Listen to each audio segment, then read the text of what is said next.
ሰላም እንዴት አላችሁ? የኢትዮ ታይምስ ቤተሰቦች ለሰዓቱ የተመረጡ አዳዲስ መረጃዎችን ይዘንላችሁ ቀርበናል። ከመረጃዎቻችን መካከልም በስልጣን ላይ ያለው ጄኔራል ታደሰ ወረደን አለማባረሬ ይቆጭኛል ሲሉ አቶ ጌታቸው ረዳ መናገራቸውን፣ በትጥቅ ትግልና በእስር ላይ ያሉ የአማራ ክልል ተወላጆችን በምክክር ሂደት ለማሳተፍ የጀመረውን ጥረት እንደሚቀጥል የሀገራዊ ምክክር ኮሚሽን ማስታወቁን፣ የትግራይ ክልል ጊዜያዊ አስተዳደር ፕሬዝዳንት ሌተናል ጄኔራል ታደሰ ወረደ ዛሬ መደበኛ ስራቸውን የካቢኔ ስብሰባ በማካሄድ መጀመራቸውን፣ ለሁለት ዓመታት የዘለቀውን ጦርነት እየመሩ የሚገኙት የሱዳን ሉዓላዊ ምክር ቤት ሊቀመንበር ጄኔራል አብዱል ፈታህ አልቡርሃን ዛሬ ከሰዓት በኋላ አስመራ እንደገቡ መታወቁ፣ የኦጋዴን ብሔራዊ ነጻነት ግንባር ኦብነግ የግንባሩን አንድነት አደጋ ላይ የሚጥሉ ናቸው ያላቸውን ድርጊቶች በመጥቀስ ሊቀመንበሩን አብድራህማን ማህዲን ከኃላፊነታቸው እንዳነሳቸው ማስታወቁን፣ የአክሱም ሙስሊም ተማሪዎች ሂጃብ እንዲለብሱ የሚፈቅደውን የወረዳ ፍርድ ቤት ውሳኔ የዞኑ ማዕከላዊ ፍርድ ቤት ማጽናቱን፣ እንዲሁም በኢትዮጵያ በየዓመቱ የ468,000 አዳዲስ ቤቶች ግንባታ ቢያስፈልግም እየተገነባ የሚገኘው ግን ከ168,000 እንደማይበልጥ መነገሩንና ሌሎችን በዝርዝር የምንመለከታቸው መረጃዎች አካተናል። ቻናላችን ሰብስክራይብ በማድረግ የደወል ምልክቷን በመጫንና መረጃውን ለብዙዎች እንዲዳረስ ላይክ በማድረግ እስከ መጨረሻው አብራችሁን ቆዩ።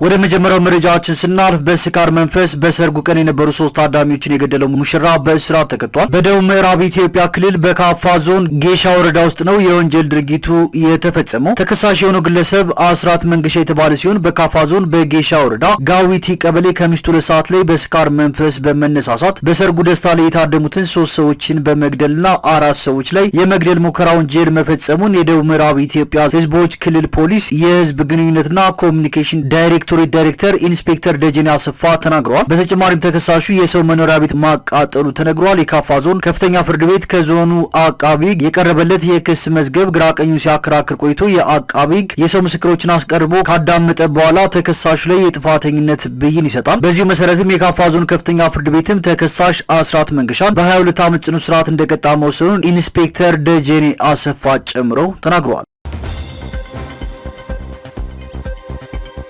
ወደ ቀጣዩ መረጃዎችን ስናልፍ አቶ ጌታቸው ረዳ ትናንት ከቢቢሲ ፎከስ ኦን አፍሪካ ጋር ቃለ ምልልስ አድርገው ነበር። ይህን ቃለ ምልልስ ቢቢሲ አማርኛ ተርጉሞ አቅርቦታል። አቶ ጌታቸው ረዳም የተለያዩ ጥያቄዎች የቀረበላቸው ሲሆን ምላሻቸውንም ሰጥተዋል። በሌተናል ጄኔራል ታደሰ ወረደ የኋላ ታሪክ ላይ ያነሱትን ስጋት በተመለከተ አለመካተቱን በአግባቡ መረዳት ፈልጋለሁ። አዲሱ ፕሬዚዳንት ከቀደመው አስተዳደር ጋር የተያያዙ ችግሮች አካል ለመሆናቸው ማስረጃው ምንድነው የሚል ጥያቄ ቀርቦላቸዋል። አቶ ጌታቸው ረዳ በምላሻቸውም የእኔ ምክትል ፕሬዚዳንት ነበር፣ የራሱን የስራ ዝርዝር መፈጸም አልቻለም፣ መወጣት ላልመቻሉ ታደሰን ብቻ እየወቀስኩ አይደለም። እኔ እርሱን በተመለከተ ምንም አላደረኩም። እርሱን ማንሳት አሊያም መተካት የኔ ውድቀት ነው። ብዙ ማስረጃ አለኝ። ዛሬ ጠዋትም ይህንኑ ተናግሯል። የኔ ምክትል ነበር፣ እናም ለጸጥታ ጉዳዮች ኃላፊነት ነበረበት። በብዙ ጉዳዮች ላይ ኃላፊነት ነበረበት።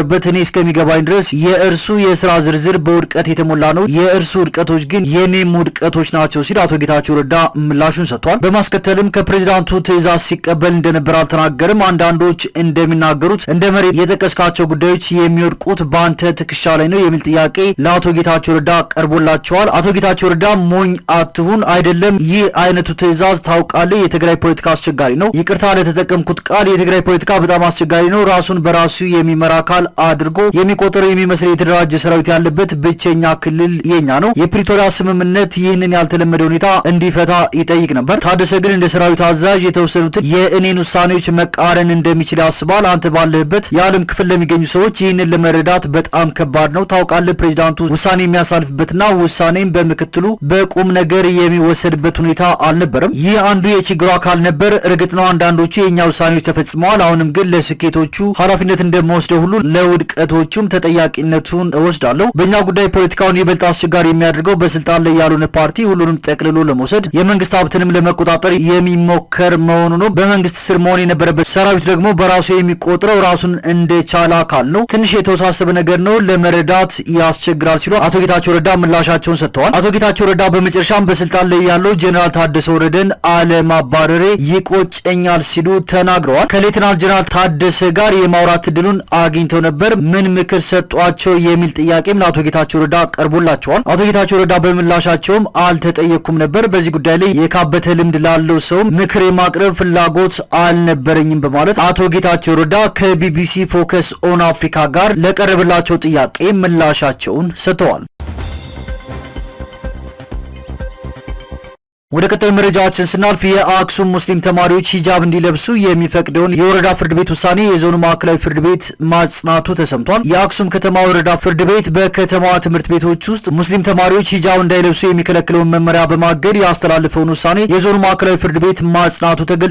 በወረዳው ፍርድ ቤት የታገደው የትምህርት ቤቶቹ አስተዳደራዊ ውሳኔ እስከዛሬ በትምህርት ቤቶቹ አለመተግበሩና ተማሪዎቹ መማር አለመቻላቸውን ከትግራይ የእስልምና ጉዳዮች ምክር ቤት የተገኘው መረጃ ያሳያል።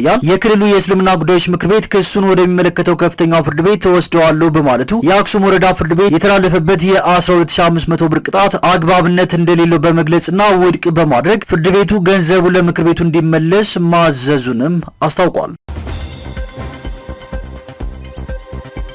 ወደ ቀጣዩ መረጃዎችን ስናልፍ ኦብነግ አዲስ ተጠባባቂ ሊቀመንበር መሰየሙ ተሰምቷል። ሌላኛው የፓርቲው ክፍል ድርጊቱ ሐሰትና በመንግስት የተደገፈ ነው ሲል ውድቅ አድርጎታል። የኦጋዴን ብሔራዊ ነጻነት ግንባር ኦብነግ የግንባሩን አንድነት አደጋ ላይ የሚጥሉ ናቸው ያላቸውን ድርጊቶች በመጥቀስ ሊቀመንበሩን አብድራህማን ማህዲን ከኃላፊነታቸው ማንሳቱን አስታውቋል። ግንባሩ መንግስት ያቀረበውን የሰላም ጥሪ ተከትሎ በ2010 ዓ.ም ወደ ሀገር ከገባ ጊዜ አንስቶ ሰላማዊ ትግል ለማካሄድ ለህዝብ የገባውን ቃል ተግባራዊ እንዳይሆን አብድራህማን ማህዲ ሲንቀሳቀሱ ነበር ሲል ከሷል። ይሁን እንጂ ይህ ውሳኔ በሌላኛው የቡድኑ ክንፍ ውድቅ የተደረገ ሲሆን ቡድኑ በጅግጅጋ የተካሄደውን ስብሰባ ህገወጥና ሐሰተኛ ሲል ትናንት ባወጣው መግለጫ ተቃውሟል። ቡድኑ ስብሰባው በገዢው ብልጽግና ፓርቲ የተዘጋጀና አንድ እጅ የሾመውን የአገዛዙ ታማኝ ቡድንን ለማስቀመጥ በሶማሌ ክልል አስተዳደር የተመቻቸ ነው ሲልም ገልጿል። ወደ ቀጣዩ መረጃችን ስናልፍ በኢትዮጵያ በየዓመቱ የ468,000 አዳዲስ ቤቶች ግንባታ ቢያስፈልግም እየተገነባ የሚገኘው ግን ከ168,000 እንደማይበልጥ ተነግሯል። ይህ የተነገረው ለጋራ አካባቢ የሚገነባው አራተኛው ቅንጡ አፓርትመንቶችና የንግድ ሱቆችን መንደርን በ2 በመቶ ቅድመ ክፍያ ጊፍት ሪል ስቴት ማቅረቡን ይፋ ባደረገበት ሁነት ላይ ነው። በሚያስፈልገው የቡት ፍላጎትና ግንባታ መካከል ከፍተኛ ልዩነት መኖሩን የሚያሳይ ሲሆን ይህንንም ክፍተት ለመፍታት ከፍተኛ ጥረት እያደረገ መሆኑንም አስታውቋል። ወደ ቀጣዩ መረጃችን ስናልፍ ጄኔራል አብዱል ፈታህ አልቡርሃን አስመራ ገብተዋል። ለ2 ዓመታት የዘለቀውን ጦርነት እየመሩ የሚገኙት የሱዳን ሉዓላዊ ምክር ቤት ሊቀመንበር ጄኔራል አብዱል ፈታህ አልቡርሃን ዛሬ ከሰዓት በኋላ አስመራ መግባታቸው ታውቋል። ጄኔራሉ አስመራ ዓለም አቀፍ አየር ማረፊያ ሲደርሱም በኤርትራው ፕሬዝዳንት ኢሳያስ አፈወርቂ አቀባበል ተደርጎላቸዋል። ፕሬዝዳንት ኢሳያስና ጄኔራል አብዱል ፈታህ አልቡርሃን የሁለትዮሽ ግንኙነቶችን በማጠናከር የሱዳን ጦርነት የቅርብ ቀናት እድገት እንዲሁም በቀጠናዊና ዓለም አቀፋዊ ጉዳዮች ዙሪያ ውይይት እንደሚያደርጉም ከኤርትራው የማስታወቂያ ሚኒስትር የማነ ገብረ መስቀል ከኤክስ ገጻቸው የተገኘው መረጃ ያመለክታል። ወደ ቀጣዩ መረጃችን ስናልፍ በትጥቅ ትግልና በእስር ላይ ያሉ የአማራ ክልል ተወላጆችን በምክክር ሂደት ለማሳተፍ የጀመረውን ጥረት እንደሚቀጥል የሀገራዊ ምክክር ኮሚሽን አስታውቋል። በተለያዩ ምክንያቶች ጫካ ገብተው ትጥቅ ትግል እያካሄዱ የሚገኙ እስር ቤት ያሉ እንዲሁም ሀገራቸውን ለቀው የተሰደዱ የአማራ ክልል ተወላጆች በሀገራዊ ምክክር እንዲሳተፉ የሚያስችሉ ሁኔታዎችን ለመፍጠር የጀመረውን ጥረት አጠናክሮ እንደሚቀጥል የኢትዮጵያ ሀገራዊ ምክክር ኮሚሽን አስታውቋል። ኮሚሽኑ ጥረቱን ከግብ ለማድረስ የተለየ ትኩረትም ሰጥቶ እንደሚሰራ ገልጿል። ይህም የተገለጸው ዛሬ ሐሙስ ሚያዝያ 2 ቀን 2017 ዓ.ም በባህር ዳር ከተማ በተጀመረው የአማራ ክልል የባለ ድርሻ አካላት የምክክር መድረክ መክፈቻ ስነ ስርዓት ላይ ነው። በስነ ስርዓቱ ላይ ንግግር ያደረጉት የሀገራዊ ምክክር ኮሚሽን የአማራ ክልል አስተባባሪ ኮሚሽነር አቶ መላኩ ወልደ ሚካኤል በክልሉ ባለው ወቅታዊ የጸጥታ ሁኔታ ምክክር መደረጉን በተመለከተ የሚቀርቡባቸውን ትችቶች አንስተዋል። የአማራ ክልል ጉዳይ ያገባናል የሚሉ የክልሉ ተወላጆች በእስር ቤት እያሉ ተሰደው ባለበት እንዲሁም ለትግል ጫካ በገቡበት ሁኔታ ኮሚሽኑ በአማራ ክልል ምክክር ማድረጉን የሚኮንኑ እንዳሉ በተለያዩ አጋጣሚዎች እንሰማለን፣ መረጃዎችም ደርሰውናል ያሉት አቶ መላኩ ኮሚሽኑ በዚህ ረገድ ያለውን አቋም ለተሳታፊዎች አስረድተዋል። መታወቅ ያለበት ቁም ነገር መላው የአማራ ሕዝብ የአማራ ክልል ጉዳይ የሚያገባው መሆኑን ነው። ሰሞኑን በተደረገው የማህበረሰብ ወኪሎች ምክክርም ይህንኑ ማረጋገጥ ተችሏል ሲሉ ተናግረዋል። ወደ ቀጣዩ መረጃችን ስናልፍ ፕሬዝዳንት ታደሰ ወረደ መደበኛ ስራቸውን ጀምረዋል። የትግራይ ክልል ጊዜያዊ አስተዳደር ፕሬዝዳንት ሌተና ጀነራል ታደሰ ወረደ ዛሬ መደበኛ ስራቸውን የካቢኔ ስብሰባ በማካሄድ ጀምረዋል። በስብሰባውም በቀጣዩ ወራት የሚከናወኑትን ስራዎች የተመለከተ አቅጣጫና የስራ መመሪያ ሰጥተዋል። ፕሬዝዳንቱ በመመሪያቸው የሁሉም ስራዎች ማዕከል የፕሪቶሪያው ስምምነትን ሙሉ በሙሉ በማስፈጸም ላይ ሊሆን እንደሚገባውም ገልጸዋል። በክልሉ ያለውን የፖለቲካ መሳሳብ ለማስተካከልም በቅርቡ ህዝባዊ ኮንፈረንሶች እንደሚካሄድና ላሉት ችግሮች አስቸኳይ መፍትሄ እንደሚቀመጥ መግለጻቸውን ከክልሉ ፕሬዝዳንት ጽህፈት ቤት የተገኘው መረጃ ያሳያል። በጊዜያዊ አስተዳደሩ ላይ የተወሰነ ማስተካከያ እንደሚደረግም ሌተናል ጀነራል ታደሰ ወረደ ተናግረዋል። ወደ ቀጣዩ መረጃችን ስናልፍ በአዲስ አበባ እስከ ምሽቱ 4 ሰዓት ድረስ የህዝብ ትራንስፖርት አገልግሎት በማይሰጡ አሽከርካሪዎች ላይ የ5000 ብር ቅጣት ሊጣል እንደሆነ ተሰምቷል። ከምሽቱ 3 ሰዓት ተኩል በፊትም የንግድ ተቋም መዝጋት 10000 ብር እንደሚያስቀጣ ተገልጿል። በአዲስ አበባ ከተማ እስከ ምሽቱ 4 ሰዓት ድረስ የህዝብ ትራንስፖርት አገልግሎት በማይሰጡ አገልግሎት ሰጪዎች ላይ የ5000 ብር ቅጣት እንደሚጣል የከተማ አስተዳደሩ ትራንስፖርት ቢሮ አስታውቋል። በሌላ በኩል የአዲስ አበባ ከተማ አስተዳደር ካቢኔ ከምሽቱ 3 ሰዓት ተኩል በፊት የንግድ ተቋሙን መዝጋት የ10000 ብር ቅጣት እንደሚያስቀጣ ጣም ገልጿል።